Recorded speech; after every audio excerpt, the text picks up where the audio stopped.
Hello everyone, कैसे हो आप सब। मैं आपका स्वागत करता हूं आपके अपने यूट्यूब चैनल इंदौर की पाठशाला पे। जी हाँ, आपका अपना यूट्यूब चैनल। और हम लेकर आए हैं हमारे हिंदी मीडियम वाले बच्चों के लिए भारत बोध अंडरस्टैंडिंग इंडिया के टॉप 25 क्वेश्चंस इन हिंदी। तो जल्दी से वीडियो को स्टार्ट करने से पहले लाइक कर दीजिए, चैनल को सब्सक्राइब कर दीजिए, बेल आइकन ज़रूर दबाइए ताकि कोई वीडियो मिस ना हो।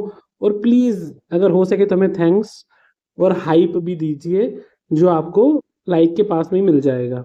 आइए हम स्टार्ट करते हैं यूनिट 1 से। भारतीय सभ्यता और संस्कृति। बेटा यूनिट वाइज क्वेश्चन है और जो इनके मैंने आंसर्स निकाले हैं वो सिर्फ आपको मैं क्वेश्चन समझा पाऊँ और उसमें क्या आंसर लिखना है उसके रिगार्डिंग है। तो प्लीज़ कोई बच्चा ये कमेंट ना करे कि सर इतने से आंसर लिख देंगे तो नंबर मिल जाएंगे क्या। बेटा आप खुद भी समझदार हो, एग्जाम में वर्ड लिमिट आती है तो आपको वर्ड लिमिट के अकॉर्डिंग लिखना है, मार्क्स के अकॉर्डिंग लिखना है। ठीक है, ये सिर्फ आपको समझाने के लिए है कि किस क्वेश्चन के आंसर में क्या लिखना है। फिर भी अगर आप लोगों को प्रॉब्लम आएगी तो आप मुझे प्लीज़ कमेंट करना, प्रोवाइड आंसर्स इन डिटेल। तो मैं आपके लिए नेक्स्ट वीडियो आज शाम को ही डाल दूंगा जिसमें सारे आंसर्स डिटेल में रहेंगे।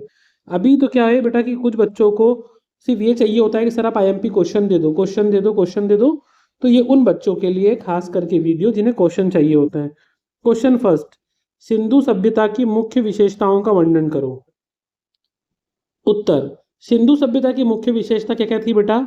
अच्छा, मेरे इंग्लिश मीडियम वाले बच्चे भी ये वीडियो देख सकते हैं, क्योंकि अगर आपको आंसर हिंदी में समझ में आ जाएगा तो आप उसको इंग्लिश में ट्रांसलेट कर सकते हैं। उन्नत नगर नियोजन, उस समय की जो नगर की प्लानिंग होती थी बेटा वो बहुत ज़्यादा सुपीरियर लेवल की थी। जल निकास प्रणाली, जो ड्रेनेज सिस्टम था वहाँ का, वो बहुत सुपीरियर था।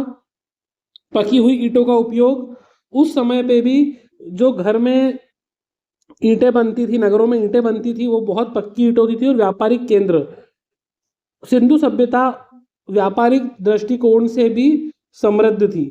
तो बस आपको इन्हीं पॉइंट्स को डिटेल में एक्सप्लेन करना है। मैंने आपको मुख्य पॉइंट बता दिए हैं, अब आपको इन पॉइंट को इलाबोरेट करना है, मतलब डिटेल में आंसर लिखना है। सेकंड क्वेश्चन है, शास्त्रीय युग क्लासिकल पीरियड की मुख्य विशेषताओं पर चर्चा कीजिए। शास्त्रीय युग को कला, साहित्य और विज्ञान के विकास का स्वर्णिम काल माना गया है। मतलब इस युग में कला मतलब आर्ट्स, साहित्य हमारा और साइंस, इन सब की ग्रोथ हुई है एक साथ। इसमें धार्मिक ग्रंथ और दर्शन का विकास हुआ है। जो हमारे फेमस ग्रंथ लिखे गए हैं जितने भी धार्मिक, उन सब का भी कहीं ना कहीं ओरिजिन जो माना जाता है या उनका डेवलपमेंट जो माना जाता है वो शास्त्रीय युग के समय से ही माना जाता है। नेक्स्ट क्वेश्चन है, भारतीय समाज में सह अस्तित्व और बहुलवाद की अवधारणा को समझाइए। भारतीय समाज विभिन्न धर्मों और संस्कृतियों का संगम है। आपको पता है कि भारत जो है उसमें अनेकों धर्म हैं और बहुत सारी संस्कृतियों को भारत अपने आप में समेटे हुए है। सह अस्तित्व का अर्थ विभिन्न समुदायों का शांति से मिलकर रहना होता है। मतलब अलग अलग समुदाय के लोग किस प्रकार शांति से साथ में रहते हैं, उसी को बोलते हैं सह अस्तित्व। नेक्स्ट है, धर्म, वास्तुकला, संगीत, नाटक और लोक परंपरा के सांस्कृतिक प्रतीकों का विश्लेषण करना है आपको। इनको मतलब समझाना है डिटेल में। तो हमारे मंदिर की वास्तुकला, हमारे यहाँ का शास्त्रीय संगीत जो फोक सॉन्ग होते हैं, लोक कलाएं भारत की, ये सब भारत की विरासत है और धार्मिक भावनाओं का प्रतीक है। जो हमारे यहाँ के ट्रेडिशंस होते हैं, कल्चर्स होते हैं, हमारे यहाँ के मंदिर होते हैं, ये हमारी भारतीय संस्कृति, हमारी भारतीय विरासत और जो हमारी भावनाएं उनका प्रतीक होती है। आज भी जो हमारी लोक कलाएं हैं, जहाँ जो हमारा शास्त्रीय संगीत होता है, वो कहीं ना कहीं अपने पीछे एक पूरा कल्चर, एक पूरी विरासत को लेके चलता है, जो विभिन्न क्षेत्रों से आती है, भारत के अलग अलग जगह से। नेक्स्ट क्वेश्चन है, वासुदेव कुटुंबकम और सर्वे भवन्तु सुखिनः का मतलब क्या होता है। बेटा आप सबको पता है वासुदेव कुटुंबकम का मतलब होता है कि पूरा विश्व जो है वो हमारा परिवार है। और सर्वे भवन्तु सुखिन का मतलब होता है सभी लोग विश्व में खुश रहें, जो आज देश में एकता और सुख का प्रतीक माना जाता है। चाहते हैं कि सब बंधु मतलब सब मित्र बनकर रहें, सबकी खुशी के बारे में सोचें, ना कि किसी को डराने धमकाने दबाने के मामले में। यूनिट 2 से बात करते हैं वैदिक सिद्धांत और संविधान से। वैदिक राज्य सिद्धांत से आप क्या समझते हैं? तो वैदिक जब राज्य की बात करते हैं उसमें धर्म सबसे सर्वोपरि था बेटा। सबसे इंपॉर्टेंट था आपका धर्म। राजा का मुख्य कार्य प्रजा का कल्याण सुनिश्चित करना था। जो राजा होता था उनका एक ही मकसद होता था कि उनकी जो प्रजा है उनके दुखों को दूर करें, उनका कल्याण करें और जितना हो सके उनके लिए सुख सुविधाएं प्रदान करें। अगला प्रश्न है, संविधान में वैदिक सिद्धांतों का प्रतिबिंब कहाँ मिलता है? बहुत से लोगों का ये मानना है कि जो इंडियन कॉन्स्टिट्यूशन है, भारत का संविधान है, क्या उनमें भी इंडिया के भारत के जो वैदिक सिद्धांत है वो है क्या? तो उसका जवाब है हाँ। संविधान की जो प्रस्तावना है प्रियम्बल, उसमें भी, और DPSP directive principle of state policy मतलब नीति निर्देशक तत्व में सामाजिक न्याय, नैतिक मूल्य, इन सब के बारे में दिखता है कि हमें समाज में न्याय लाना ज़रूरी है, हमें नैतिक मूल्यों का ध्यान रखना है। हमारे यहाँ भी आज भी हम इंडिविजुअल्स की, हमारे डिग्निटी का ध्यान रखा जाता है, संविधान में भी इसके लिए प्रोविजंस हैं। तो ये सारी चीज़ें जो हैं वो वैदिक सिद्धांतों को हमारे संविधान से जोड़ती हैं। भारत के संविधान में मौलिक अधिकार, बेटा हम सब भारत के नागरिक हैं, तो हम सबको भारत के नागरिक होने के नाते भारत के संविधान द्वारा कुछ अधिकार दिए गए हैं जिन्हें हम मौलिक अधिकार कहते हैं। मौलिक अधिकारों में समानता का अधिकार है कि हमारे से जाति वाति रंग रूप आधार पे भेदभाव नहीं किया जाएगा, सभी को समानता का अधिकार है, इक्वलिटी बिफोर लॉ। ये आर्टिकल 14 में आपको देखने को मिलता है हमारे भारतीय संविधान में। स्वतंत्रता, आपको बेटा कई प्रकार की स्वतंत्रता है, जैसे कि जीवन जीने की स्वतंत्रता, आप अपने हिसाब से अपना जो भी व्यवसाय है वो चुन सकते हो, पेशा चुन सकते हो, आप भारत के किसी भी स्थान में निवास कर सकते हो, आपकी स्वतंत्रता है, आपको बोलने की स्वतंत्रता है, वो चीज़ें हैं बेटा। शोषण के विरुद्ध अधिकार, कोई भी व्यक्ति आपको एक्सप्लॉइट नहीं करेगा, आपका शोषण नहीं करेगा। अगर कोई करता है तो आप कॉन्स्टिट्यूशन के जो आपको अधिकार दिए उसका वायलेशन माना जाएगा और आप सुप्रीम कोर्ट और हाई कोर्ट में भी इसके लिए डायरेक्ट जा सकते हो। धार्मिक स्वतंत्रता का अधिकार, हम अपने धर्म को मानने के लिए फ्री हैं। संवैधानिक उपचारों का अधिकार, कोई भी अगर आपके अधिकारों को छीनता है, मैंने आपको बताया कि आप सीधे सुप्रीम कोर्ट यानी हमारा सर्वोच्च न्यायालय जो होता है उसके पास जा सकते हो, या उच्च न्यायालय हाई कोर्ट के पास जा सकते हो और आप वहाँ पर रिट फाइल कर सकते हो बेटा, अगर आपके कोई संवैधानिक अधिकारों का शोषण करता है या आपसे छीनता है तो। नेक्स्ट है, संविधान में नागरिक कर्तव्यों का क्या महत्व है? जो हमारे नागरिक हैं हम सब लोग भारत के, तो हमारे कुछ कर्तव्य भी है। पहला, देशभक्ति, हम देश के प्रति सजग रहेंगे, जागरूक रहेंगे, हमेशा जब भी मौका मिलेगा देश के लिए खड़े रहने का खड़े रहेंगे, पीछे नहीं हटेंगे। हम हमारे जो राष्ट्रीय प्रतीकों का सम्मान करेंगे, हमारा नेशनल फ्लैग, नेशनल एंथम, जो जो चीज़ हमको हमारे देश के करीब रखती है, राष्ट्रध्वज हो हमारा तिरंगा, या फिर हमारा राष्ट्रीय गीत हो, राष्ट्रीय गान हो, सबका सम्मान करेंगे। समाज में भाईचारा बनाए रखेंगे, है ना, एक भारत की एकता, अखंडता, संप्रभुता की रक्षा करेंगे। ये सब हमारे कर्तव्य है जो हमको निर्वहन करना चाहिए। नेक्स्ट है, लोकतांत्रिक प्रक्रिया में युवा नागरिकों की भूमिका का वर्णन करो। हमारा देश एक डेमोक्रेटिक कंट्री है, लोकतांत्रिक देश है, तो इसमें जो यूथ हैं आज के युवा, तो उनका रोल बताना है आपको। तो जो युवा हैं उन्हीं को देश का भविष्य मानते हैं, इनका वोट देना, समाज के सुधार कार्यों में भागीदारी निभाना बहुत ज़रूरी है। युवा जब तक अपने वोट का सही मतलब नहीं समझेंगे, अपने विचारों को प्रकट नहीं करेंगे, वो सुधार लाने की कोशिश नहीं करेंगे, तब तक देश आगे नहीं बढ़ता। तो लोकतंत्र को मजबूत करने के लिए युवाओं का जिम्मेदारी लेना बहुत ज़रूरी है। कई बार जो युवा होते हैं वो सोच लेते हैं कि यार ठीक है, हमारा कोई मतलब नहीं इससे, और देखी चीज़ें भी हम छोड़ देते हैं। कई रीज़न होते हैं उसके। ये भी हो सकता है कि कई बार हमको लगता है कि यार पॉलिटिक्स इतनी ज़्यादा बेकार हो गई है कि इंसान उसे पढ़ना नहीं चाहता। कुछ लोगों को लगता है कि पावर सब लोग ऊपर के हाथ में, तो अगर हम बोलेंगे तब भी कुछ नहीं हो पाएगा, जो कुछ हद तक सही भी होता है कहीं ना कहीं, क्योंकि भाई चाहे किसी को अच्छा लगे चाहे बुरा लगे, भ्रष्टाचार तो है ही हमारे यहाँ। आगे बढ़ते हैं। यूनिट 3, शिक्षा और ज्ञान परंपरा के बारे में बात करें तो भारतीय ज्ञान परंपरा में वेदों और उपनिषदों की भूमिका क्या है? बेटा जो हमारे वेद हैं चारों और जो हमारे उपनिषद हैं, यही हमारे भारतीय ज्ञान के मूल आधार हैं। हमें जीवन किस तरीके से जीना है, जीवन का दर्शन, हमारा आध्यात्मिक ज्ञान, सब हमें वेदों और उपनिषद से ही मिलता है। यहाँ तक कि विदेशों में भी हमारे वेदों और उपनिषदों पर रिसर्च की जाती है।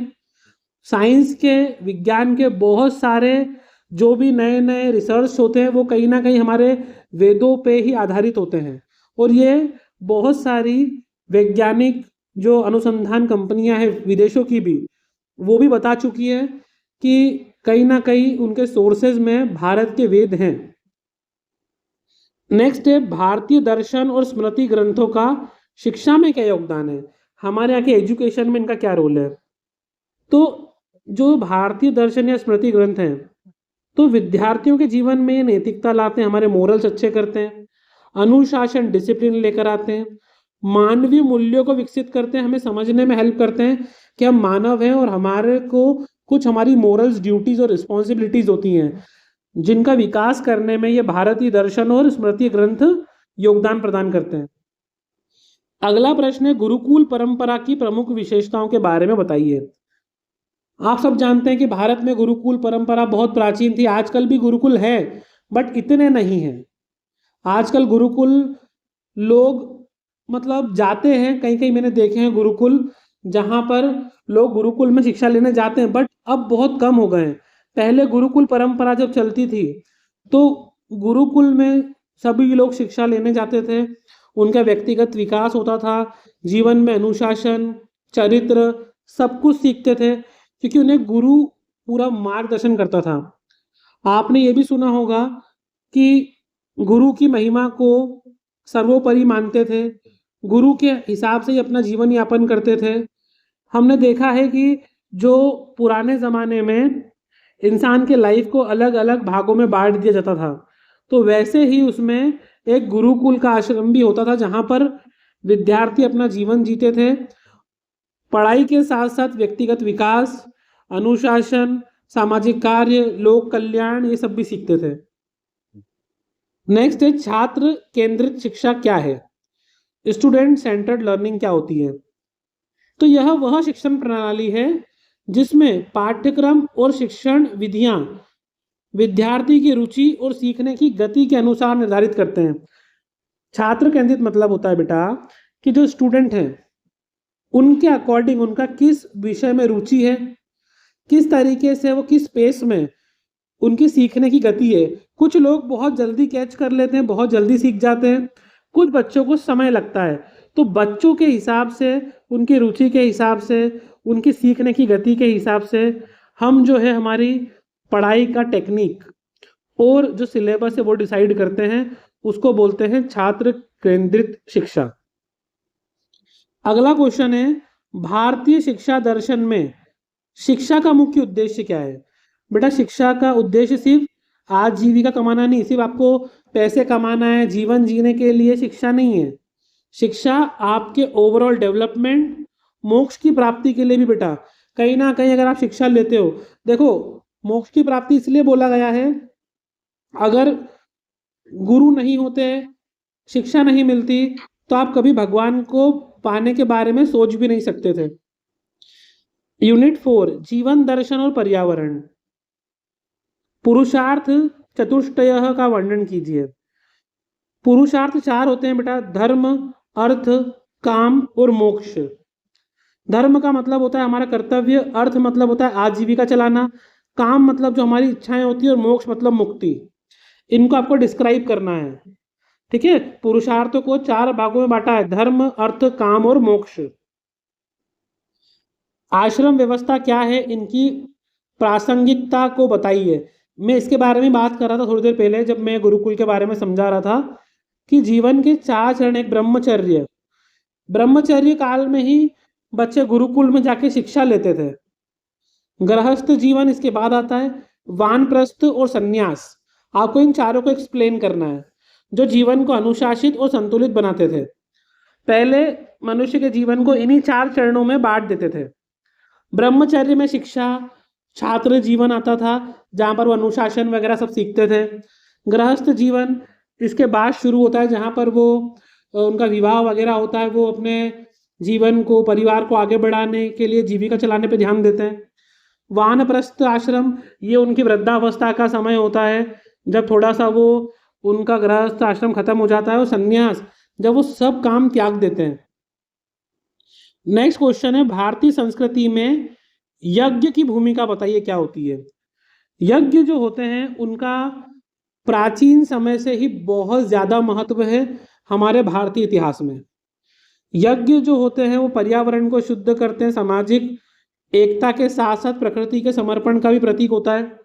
हमने देखा है बेटा, यज्ञ के जरिए प्राचीन समय में वर्षा तक कराई जाती थी। यज्ञ कहीं ना कहीं बहुत ज़रूरी होते हैं, और हमारे पाश्चात्य भारतीय इतिहास में भी कोई भी शुभ काम के पहले यज्ञ जरूर होता था, हवन होता था, पूजा पाठ होती थी, जो आज भी होती है। पंच महाभूतों की अवधारणा क्या है बेटा? पंच महाभूत मतलब कि हमारा शरीर जो है, या जो ये पूरी सृष्टि, वो पांच तत्वों से मिलकर बनी है, ऐसा माना जाता है। पृथ्वी, जल, अग्नि, वायु और आकाश, इन्हें पंच तत्व माना जाता है। इन्हीं से सृष्टि का निर्माण भी हुआ है, और यही सब पांचों पर्यावरण संतुलन के लिए जरूरी है। पृथ्वी, जल, अग्नि, वायु और आकाश, और हमें कोई हक नहीं है हम इनका बैलेंस जो है वो बिगाड़ें। नेक्स्ट क्वेश्चन है, कौटिल्य के अर्थशास्त्र की अवधारणा क्या है? कौटिल्य ने शासन, राजनीति, कुशल प्रशासन और लोक कल्याणकारी अर्थशास्त्र का विस्तृत विभाजन किया है। बेटा इसका जो अर्थशास्त्र है कौटिल्य का, ये कैसे आपको एडमिनिस्ट्रेशन करना है, शासन करना है, राजनीति कैसे करना है, समाज का कल्याण कैसे करना है, एक अच्छे लीडर को अपने यहाँ पर कैसा प्रशासन चाहिए, वो सब आपको कौटिल्य के अर्थशास्त्र में मिल जाएगा। यूनिट 5 लास्ट यूनिट आ गई है। अभी तक आपने लाइक नहीं करा है वीडियो को, सब लोग लाइक कर दो, हाइप पे ज़रूर क्लिक कर दो। देखो कोई पैसे तो लगते नहीं है उसके, और हो सके तो थैंक्स भी कर देना, जो भी वहाँ पे साइड में ब्लॉक आता है वहाँ पर। स्वतंत्रता आंदोलन में बाल गंगाधर तिलक की भूमिका बताना है। तिलक जी ने गणेश उत्सव को सामाजिक एकता और राष्ट्रीय जागृति के एक सशक्त मंच के रूप में प्रयोग किया था। गणेश उत्सव को इन्होंने सिर्फ किसी एक धर्म का उत्सव न मानते हुए इसको इस तरीके से उपयोग किया था जिससे पूरी एकता बढ़े। आज गणेश चतुर्थी भारत के हर कोने में बनाई जाती है, जिसमें सभी लोग, आपने देखा है गणेश जी की हम प्रार्थना करते हैं, गणेश जी का हमारे घर में स्वागत करते हैं, अलग पंडाल लगते हैं, जगह जगह पर गणेश जी का पूजन होता है। तो कहीं ना कहीं सामाजिक एकता का प्रतीक है, जिसकी शुरुआत बाल गंगाधर तिलक जी ने की थी, और इसे एक सशक्त संघ के रूप में, मंच के रूप में इसका प्रयोग किया था। नेक्स्ट है, भारतीय स्वतंत्रता संग्राम में सांस्कृतिक पुनर्जागरण का क्या महत्व है? भारतीय संस्कृति और इतिहास पर गौरव में जनता आत्मसम्मान और स्वतंत्रता की प्रबल भावना पैदा कर दी थी। देखो क्या होता है ना बेटा, हमारा जो संस्कृति है, हमारा जो भारत का इतिहास है, वो लोगों को मोटिवेट करता है कि अपने को आत्मसम्मान के साथ जीना है।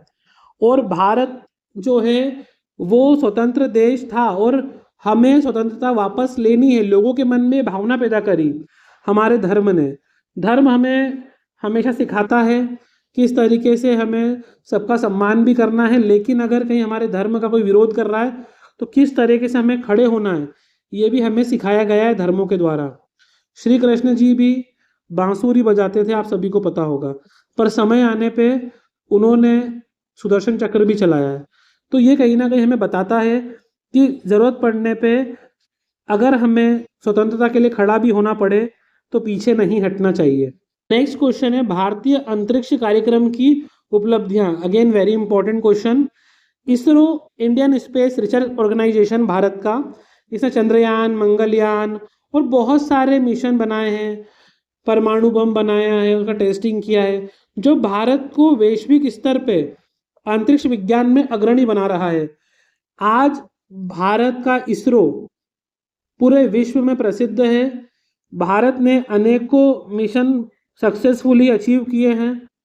तो ये भारत के अंतरिक्ष कार्यक्रम है, इनके बारे में आप अच्छे से पढ़ लेना। आत्मनिर्भर भारत में परंपरा और नवाचार का एकीकरण क्यों आवश्यक है? आत्मनिर्भर भारत वेरी इंपॉर्टेंट। हमारी भारत की जड़ जो परंपरा है हमारी और आधुनिक तकनीकों को मिलाकर एक मजबूत और आत्मनिर्भर देश बनाने का निर्माण करना, यही आत्मनिर्भर भारत है, जो भारत को हमारी प्राचीन परंपरा से भी जोड़ रहा है, साथ में जो आधुनिक तरीके, नई टेक्नोलॉजी आ रही है, उनको किस तरीके से हमको इस्तेमाल करना है, उन सब का मिश्रण है आत्मनिर्भर भारत योजना। अगला प्रश्न है, बहुध्रुवीय विश्व व्यवस्था में भारत की क्या भूमिका है? तो भारत आज एक आर्थिक शक्ति और शांति दूत के रूप में विश्व मित्र की भूमिका निभा रहा है।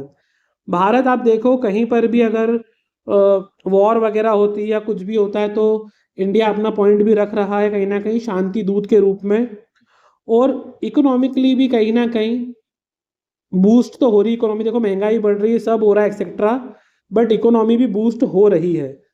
ठीक है गाइज, तो ये थे आपके टॉप 25 क्वेश्चंस। आई होप आपको वीडियो अच्छा लगा होगा। लाइक कर दीजिए, हाइप पे भी क्लिक कर दीजिए और थैंक्स कर सकते हैं तो कीजिए। आपका अपना यूट्यूब चैनल इंदौर की पाठशाला, फर्स्ट ईयर के भी आपको सारे वीडियोज़ यहीं मिले, सेकेंड ईयर के भी यहीं मिलेंगे, फाइनल के भी यहीं मिलेंगे, तो आपको यहीं पर बने रहना है। All the very best.